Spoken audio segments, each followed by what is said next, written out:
Мы со своей стороны... Что? Facebook и YouTube, скажи мне, вот они там беспредельничают полностью, могут завалить любой аккаунт, прямо сейчас сядут и завалят любой. Ну ты все равно в бане, я все равно в бане. Кстати, они вытаскивают двухгодичной давности, ты можешь когда-то там написать плохое слово, так сказать.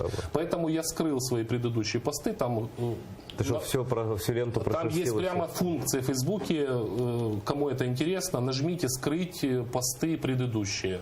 Это очень помогает, поскольку вытаскивают годичный, тебя только выпустили из месячного бана, тебе прилетает еще один. Но у меня просто, такая история. Да. Вот, просто там есть прямо функция «Скрыть предыдущие посты», и ты просто свежие, контролируй каждое слово написанное. То есть банят в основном за стоп-слова, опять же, там список мы их знаем.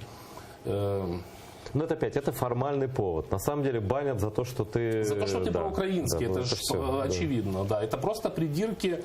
Я не слышал, чтобы вообще россияне сильно жаловались, что их там в Фейсбуке банят. Я вообще тоже ни разу не слышал. Ни разу, да. Скажи, вот, да, ни разу. Сейчас нет, наоборот, вот мое ощущение, что, допустим, ну не будем называть его, хотя бы назовем, ну Шарий, вот этот блогер, да. Такой ледокол пропаганды, за которым тянутся все россияне поменьше. считают его украинским блогером. Но маскировать мы можем под Мне что там угодно, пишут, да. я как только получил, ну сейчас вот получу это звание блогера номер 1, там сразу мне написали, какой ты блогер номер, Шарий, Анатолий Шарий, это лучше. Да, его, у меня есть ощущение, что это, ну, там просто несколько искусственно, во-первых. Во-вторых, он опять гость Ньюсвана, гость 112, ну, постоянно. Совпадение? Да. Не думаю, да? Такой